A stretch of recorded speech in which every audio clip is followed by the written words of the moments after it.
সবাইকে পবিত্র মাহে রমজানের অনেক অনেক শুভেচ্ছা। আমন্ত্রণ জানাচ্ছি এটিএন বাংলার পর্দায় আমাদের প্রতিদিনের আয়োজন ইরফান চিনিগুড়ার সুগন্ধি চাল নিবেদিত ঝটপট ইফতার powered by Khalil culinary art সেন্টারের আজকের এপিসোডে। প্রিয় দর্শক, আমাদের প্রতিদিনের এপিসোডে আমরা আপনাদের জন্য নতুন রেসিপি নিয়ে হাজির হয়ে যাই, তবে আজ একটু ভিন্ন রকম, কারণ আজ শুধুমাত্র রেসিপি নয়, একজন প্রিয় তারকাও রয়েছেন আমার সাথে। যে প্রিয় তারকা শুধুমাত্র মানে আমি বলবো এখন নয়, অনেকটা বছর যাবত তার ধারাবাহিকতা রেখে এবং তাদের যে অভিনয়ের দক্ষতা রয়েছে সেটাকে বারবার প্রমাণ করছে। চলুন তার সাথে কথা বলেই না হয় বাকিটা জেনে নিব।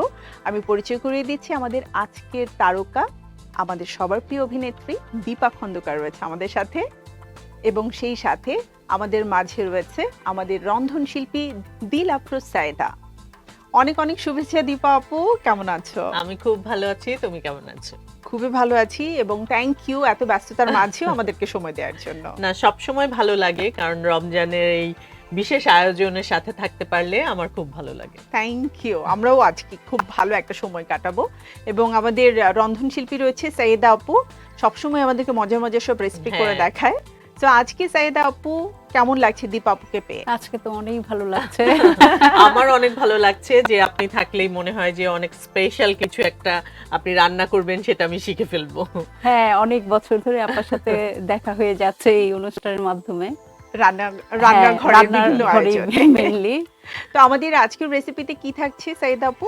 আজকে এটা অনেকটা বলতে পারেন যেমন খুশি তেমন, যে ঘরে যা থাকে সেটা দিয়ে আমি ইরফানের মুড়ি দিয়ে করব পাফড রাইস চিকেন বল। বাহ, মানে পাফড রাইসের সাথে আবার চিকেনটাও থাকবে? হ্যাঁ, চিকেনটাও থাকবে। চলুন আমরা একটু উপকরণগুলো দেখে নিই।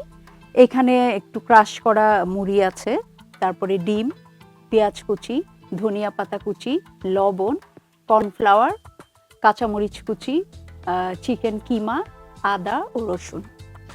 দীপা আপুর রান্নাঘর তো খুবই প্রসিদ্ধ, তো আমাদের রান্নাঘর দেখে কেমন লাগছে?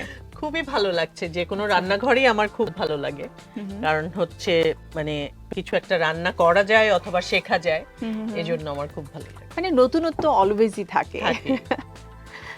কাজের তো অনেক ব্যস্ততা এবং রিসেন্টলি এটা আমাদেরই গল্প, ম্যাসিভ হিট, কাজ করার সুযোগ থাকে? হ্যাঁ, কাজ করার সুযোগ থাকে, কারণ হচ্ছে আমাদের গল্প আমরা মাসের প্রথম 10 দিন শুট করি, ওটা একটা ফিক্সড শিডিউল। তো এর বাইরে অন্য কাজ বা বাসার কাজ তখন করা হয়। আচ্ছা, এবং ছেলে তো বড় হয়ে গেছে মাশাআল্লাহ, হ্যাঁ, ও কি খেতে পছন্দ করে?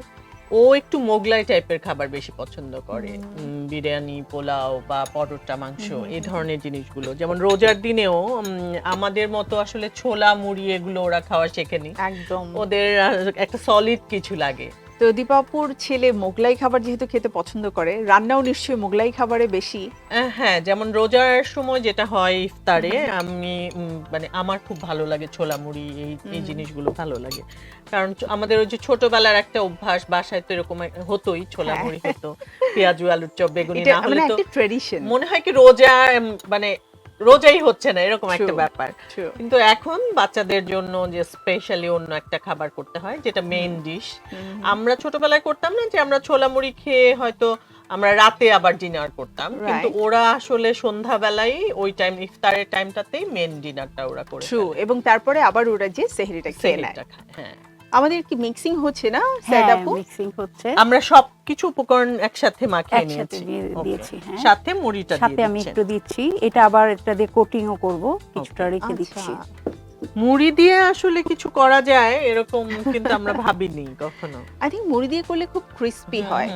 হ্যাঁ, মানে ব্রেড ক্রামের কাজটাই করে। কারণ নরমালি ছোটবেলা থেকে আমরা দেখে এসেছি মুড়ি দিয়ে মিষ্টি জিনিস, নাড়ু, অলওয়েজ মোয়া, এই টাইপের, কিন্তু ঝালও যে কিছু করা যায়। হ্যাঁ, অনেক সময় আমাদের আসলে ব্রেড ক্রাম বাসায় না থাকলে এটাতে ইজিলি করে ফেলা যায়। হ্যাঁ, মাথায় আসে না, সব সময় ভাবি যে মানে যে দেখে এখন মনে হচ্ছে যে করাই তো যায়। তবে দীপাপু মাঝে মাঝে আমরা কিন্তু যে ভাতটা তো ইউজ করি ক্রিস্পি হওয়ার জন্য, সো আই থিংক চাল দিয়েই তো মুড়িটা করা হয়, এটা কিন্তু খুব ভালো একটা উপকরণ। আর ইরফানের যেহেতু অনেক অনেক প্রোডাক্ট আছে, মুড়ি আছে, চাল আছে, তো সরিষার তেলটা দুর্দান্ত।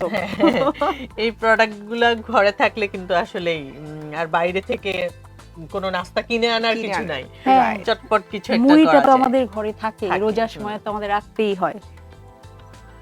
আপনি সয়াবিন দিয়ে ভাজছেন তাই হ্যাঁ। তো? সয়াবিন তেলের সাথে কিন্তু ইচ্ছে করলে একটু সরিষা তেলও মিক্স করে হ্যাঁ, নেওয়া যেতে সুন্দর পারে। একটা স্মেল হয়। সরষের তেলের ফ্লেভারটা আমার খুব পছন্দ। হ্যাঁ, এখানে মজার আমি একটা একটু aroma এরফানে আসবে। সরিষার হ্যাঁ, তেলও আমি ইউজ নরমালি করছি। ভাজা কিছু করতে গেলে আমি সাধারণত সরষের তেল ইউজ করি। স্পেশালি ভর্তা ভর্তা বা মাছ ভাজা সেক্ষেত্রে তখন আমার খুব ভালো লাগে।